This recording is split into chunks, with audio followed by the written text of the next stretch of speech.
Previously, on the dungeon of the Mad Mage.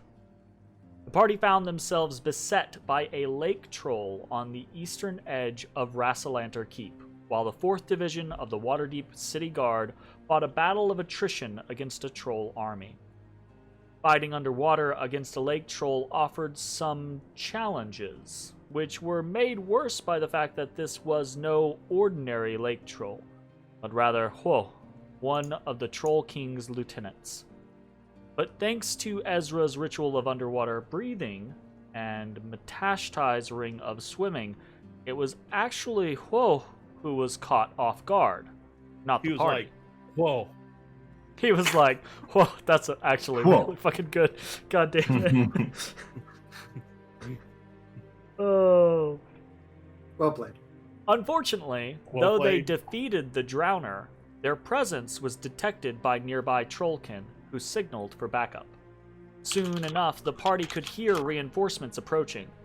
Rather than stay to engage them, the party fled westward, deeper into the old ruins. Finding themselves just north of the Commons, Callow realized that there were two real options before the party.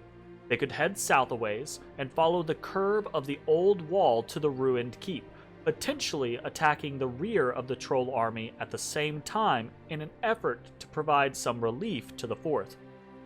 Or they could head northwest through a series of rocky outcroppings and old ruins and then westward to the keep.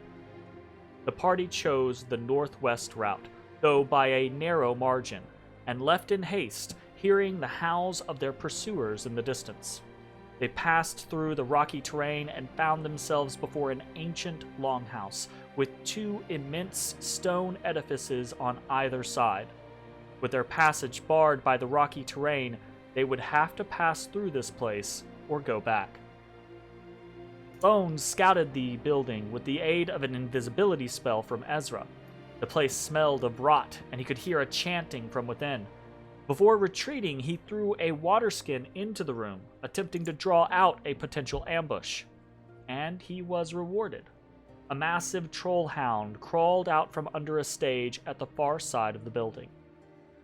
Bones took the information back to the party, who at this point became convinced that the Troll King's forces had somehow duped the city guard, and that all of the Troll King's lieutenants were actually here.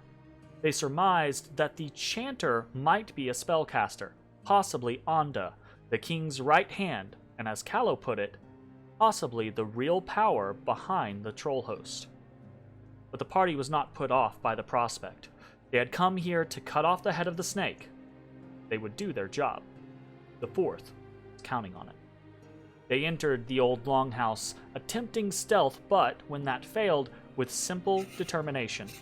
Their enemies were the Stench, the immense trollhound, and Rutna, a rot troll, whose necromantic power radiated off of him in waves, destroying life with his very presence. The battle was fierce, with Matashtai almost being slain, and Ezrah having to temporarily flee the necrotic troll's presence. But eventually, the creature was bested. Unable to rest, the party pressed forward, finding themselves within sight of the ancient keep of Halaster.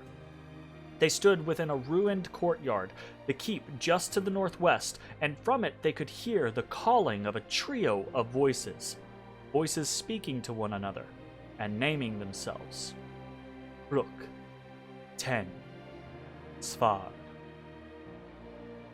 To the north, though, jutting from a withered copse, was a shattered monolith. On the path leading into this thicket, the party saw an ethereal apparition of a troll dragging human corpses. Onda, the Troll King's shaman. What was the caster up to? Who should the party face? Hey everybody, thanks for watching. If you enjoyed the video, consider leaving a like, commenting, or subscribing. It really helps me out. If you'd like to see me live, head over to my Twitch at twitch.tv/thedistanthorizon.